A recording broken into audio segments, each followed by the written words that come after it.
Hi guys, I'm Ed Barker and I'm the producer and musical director of a very special new show called Lance Ellington Sings Broadway.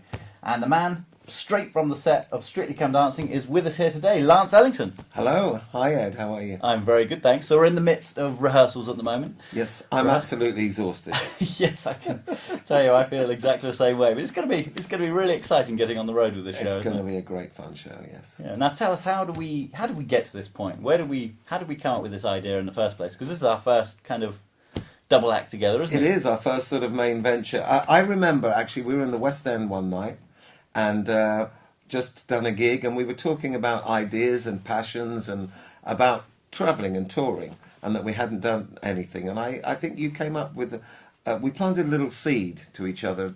I was talking about Broadway songs and things like that, and you were telling me how you love to do new takes on new material and stuff like that. And the seed was sort of planted that night, I think. Really. Yeah, and then I went away and probably drank more than I should at Christmas. And then, because it was at my Christmas album launch. That's right, yes it was. And then in January we kind of got our heads together again, didn't we? We came up with the idea of Broadway. Now why is Broadway so special to you? Well, as a singer, Broadway it really shouts out great songs, great storytelling. And there's nothing better than for a singer to be able to sing great melodies and to be able to tell a story through lyrics. And some of the Broadway songs really have just got a fantastic ambience about them.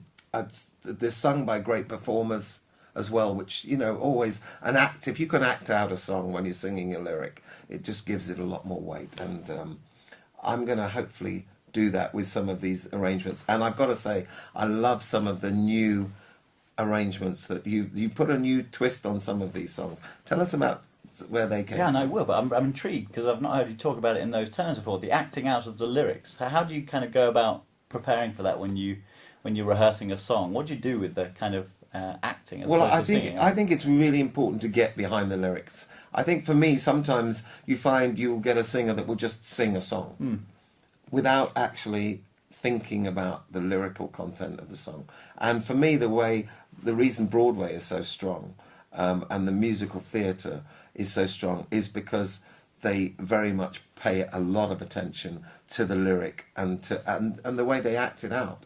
And I don't mean in a Shakespearean sort of way, but I mean, really getting behind the thought of the song and the essence of the song. Interesting. And for me, if you're going to sing something, it needs to be heartfelt, and it will give it something special if you really work on that. So that's what I'm looking forward to, especially getting behind some of the big numbers. Interesting, yeah, and kind of the way I wanted to do it was start with you selecting the songs that meant the most to you, I guess. And I guess you've chosen, therefore, the ones where the lyric means most to you, where the story kind of most resonates, and where you feel you can act out the song best, I guess, as well as sing with the great voice that you've got. And then I wanted to we kind of arranged this. I arranged the music, which is, for those of you that don't know, arranging is where you choose the instrumentation, you choose the style, and that sort of thing.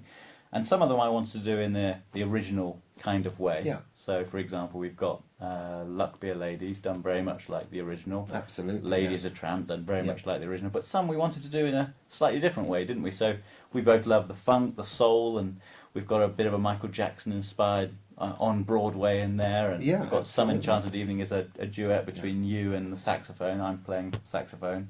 Done in a kind of Latin style, and the arranging bit for me is where you can kind of do a completely new take on a song without changing the melody at all. No, it's exciting. It's exciting for me to have heard some of these new takes on the. And how did you hear them for the first time? These arrangements. Well, actually, that was the fun part.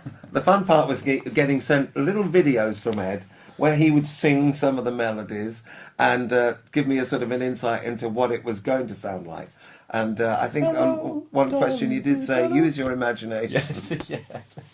Which I've got very good at, really. Yeah. But I've got to say, I think with the real mix that's there with the songs and the arrangements, the ones for the purists that are exactly as they would expect them, and the new version, and I think there really is something for everybody. Yeah, I think so. I think we've got a good balance of stuff there. And the beauty of it for me was, yes, I was sitting behind a computer and behind manuscript doing these arrangements myself, but I always knew that I'd have you and your fresh pair of ears to hear them for the first time, and give me that, take what you thought the audience would feel when they first heard that for the first time. And sometimes, we change things around because when you heard them for the first time, we thought actually that could go there, that could maybe go into that style, and we really arranged it as a duo almost. Absolutely, it's been a really fun process, the creative process. Absolutely. And we've got a fabulous band with us. What do you think of the guys? They're amazing. I'm absolutely thrilled that it's an all-star band, isn't it? It really is. And we've got Mark James, Simply Red's guy. Yep. We've got Loz Garrett on double bass. Yeah, Jamie Cullum, of course. Yeah. Oh, yeah. Jamie Cullum's band. Yeah, we've got Chris Eldred on keys. And you're doing what kind of fool? What kind of fool am I? Yes, and it's just with Chris. Just with Chris. Yeah. So that's going to be a lovely moment. I'm really looking forward to that. A very intimate moment. So, that would be fabulous. Yeah.